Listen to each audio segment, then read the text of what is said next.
हा question combine बी 2021ला विचारलेला. खालीलपैकी कोणता कारकजीव गव्हावरील तांबेरा रोगासाठी कारणीभूत आहे? याचा आन्सर काय आहे? पक्सिनिया ग्रामिनी ट्रिटिका. पक्सिनिया ग्रामिनी हे गव्हावरील रोगाशी निगडीत शब्द आहेत. हाच क्वेश्चन त्यानंतर ग्रुप बी प्री 2024ला विचारलेला.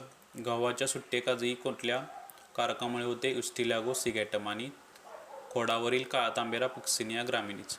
ग्रुप सी मेन्स 2023ला पण क्वेश्चन विचारलेला. गव्हावरील तांबेरा रोग कशामुळे होत असतोय?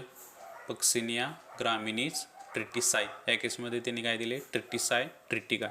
ट्रिटी हा कीवर्ड लक्षात ठेवायचा. त्याच्यानंतर राज्यसेवा पूर्व परीक्षा 2023ला पण गव्हाशी रिगार्डिंग क्वेश्चन विचारला होता. ॲग्विना ट्रिटिसी हा डॅश डॅश वनस्पतीवर आढळणारा परजीवी नेमॅटोड आहे. याचा आन्सर काय आहे? गहू. या केसमध्ये तुम्ही ट्रिटी हा कीवर्ड लक्षात ठेवू शकता. 12वीच्या क्रॉप सायन्समध्ये तुम्हाला याचे डिटेल्स मिळून जातील.